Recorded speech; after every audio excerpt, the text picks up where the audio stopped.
हेडलाईन्सचे प्रायोजक आहे NBC bearings, लांब पळण्यासाठी। सर्वेनुसार राज्यातील 50% जागा महाविकास आघाडी जिंकणार, शरद पवारांचा दावा। तर भाजपला विजयाची खात्री नाही म्हणून फोडाफोडीचं राजकारण, पवारांची भाजपवर टीका।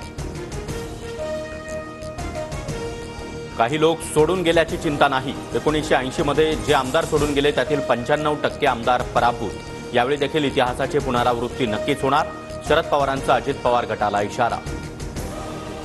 मनोज जरांगे आज आंदोलनाची पुढील दिशा ठरवणार, सगळे सोयरे अधिसूचनेच्या अंमलबजावणीची मागणी। आंतरवली सराटीमध्ये दुपारी बैठक। मराठा आरक्षणाच्या विधेयकावर विधिमंडळाच्या दोन्ही सभागृहांची एकमतानं मोहर, शिक्षण आणि नोकरीमध्ये 10% आरक्षण मिळणार। दिलीप वळसे पाटलांच्या बालेकिल्ल्याला अजित पवार गटाचं आव्हान, मुंबई उच्च न्यायालयामध्ये आज सुनावणीची शक्यता।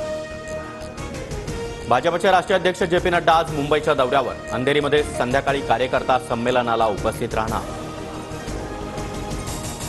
विरोधी पक्षनेते भाजपमध्ये येण्याची परंपरा कायम राहणार, विजय वडेट्टीवार, अंबादास दानवे लवकरच भाजपवासी होणार, आशिष देशमुखांचा दावा। उद्धव ठाकरे उद्या आणि परवा बुलढाण्याच्या दौऱ्यावर, ठाकरेंच्या 6 सभा होणार। उद्या चिखली, मोताळा, जळगाव जामोदमध्ये ठाकरेंची सभा। आमदार राजन साळवींच्या कुटुंबियांच्या अटकपूर्व जामीन अर्जावर आज सुनावणी, मुंबई उच्च न्यायालयामध्ये सुनावणी होणार। महाराष्ट्रातून 6 जणांची राज्यसभेवर बिनविरोध निवड, भाजपचे अशोक चव्हाण, मेधा कुलकर्णी, अजित गोपछडे, तर शिवसेनेकडून मिलिंद देवरा, राष्ट्रवादीचे प्रफुल्ल पटेल आणि काँग्रेसच्या हंडोरेंचा समावेश। आजपासून 12वी बोर्डाची परीक्षा, राज्यातील 15,13,909 विद्यार्थी परीक्षा देणार। परीक्षेतील गैरप्रकार टाळण्यासाठी भरारी पथकांची नियुक्ती।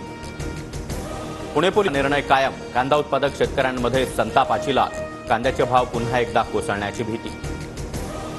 बुलढाण्यामध्ये प्रसादातून दिल्लीकडे जाणाऱ्या मार्गावरील शंभू सीमा पंजाब पोलिसांनी पूर्णपणे रोखली। महामार्गावर तारांचं कुंपण आणि मोठाले बॅरिकेड्स, शेतकऱ्यांनी दिल्लीकडे कूच करण्याचा निर्णय घेतल्यानंतर खबरदारी। भारत जोडो यात्रेतून विश्रांती घेऊन राहुल गांधी इंग्लंडच्या दौऱ्यावर जाणार। ऑक्सफर्ड विद्यापीठामध्ये राहुल गांधींच्या व्याख्यानाचं आयोजन, 26 फेब्रुवारी ते 1 मार्चपर्यंत दौरा असणार। सुप्रीम कोर्टाकडून चंदीगड भाजपला मोठा झटका, मत अवैध ठरवल्याच्या निवडणूक निर्णय अधिकाऱ्याची कबुली। चंदीगड महानगरपालिकेमध्ये आम आदमी पक्षाचा महापौर विजय घोषित। हेडलाईन्सचे प्रायोजक आहे एनबीसी बेरिंग्स, लांब पळण्यासाठी।